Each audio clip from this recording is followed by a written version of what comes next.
કેમ છો મિત્રો? મજામાં? તો તમે આપણી ફેસબુક ઇન્સ્ટાગ્રામમાં અને યુટ્યુબ ચેનલ પર આપણે જોયું હશે કે આપણે મારે એક ફ્રેન્ડ છે, મતલબ કાકા છે પણ ફ્રેન્ડ જેવા છે. એમના ભાજીપાવના વિડીયો આવે છે. હું જ મૂકું છું, 2-3 રીલ્સ બનાવી છે, એક વિડીયો પણ મૂક્યો છે. તો એમના પાસેથી એક શીખવા જેવું એ વસ્તુ છે કે પોતે એકલા રહે છે અને આખો દિવસ સવારથી ઉઠીને શાકભાજી લાવવું, એને બનાવવું, સવારે જમવાનું બનાવવું, કપડાં ધોવા, સવારે કચરા પોતા બધું જ કરી અને એ માલ બનાવી અને સાંજે એ 6-7 વાગે ભાજીની લારી કાઢે. એ માણસ કેટલા મનથી મજબૂત હશે. છે મારવાડી.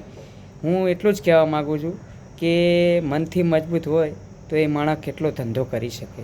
લારી એવી નાની કહેવાય છે, તમે જોઈ હશે વિડીયોમાં પણ કહેવાનો મતલબ એ કે લારી હોય કે મોટી દુકાન હોય, તમે ધંધો ગમે તે કરી શકો છો અને એમાં સારું કમાઈ શકો છો. સ્વભાવ તમારો કેવો છે એ તમારા ઉપર છે અને સ્વભાવ ઉપર જ ધંધો સારો ચાલતો હોય છે. તો માટે મારે કહેવાનું કે એવું જરૂરી નથી કે મોટી દુકાન હોય તો જ તમારો ધંધો સારો થાય.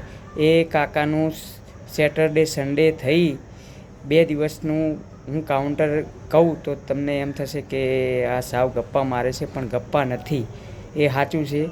તો 2 દિવસનું થઈને લગભગ મારા મુજબ 30,000 થી 40,000નું કાઉન્ટર થાય શનિ રવિનું, ખાલી ભાજીપાવ અને પુલાવ. બોલો. અને આપણે એમ કહીએ કે રોડ ઉપર લારી રાખીએ તો ના કામ થાય કે ના ધંધો થાય, તો મને તો યોગ્ય લાગતું નથી. માટે તમે ધંધો કોઈ પણ પસંદ કરો, લારીમાં રાખો તો પણ બી થાય, બરાબર. એટલે એ કાકાની ધંધાદારીમાંથી એક જ વસ્તુ શીખવા મળે છે કે મનથી ધંધો કરો, સમય આપો અને મનથી મજબૂત રહો તો ધંધો સારો થાય અને થાય જ, અને તમને ધારી સફળતા પણ મળે. એ તમે શાકની લારી કરો તો પણ બી તમને સફળતા મળે, એવું નથી કે તેમાં ના મળે. એના માટે થોડી ધીરજ, પેશન રાખવું પડે અને દરરોજ નિત્યક્રમ મુજબ કામ કરવું પડે.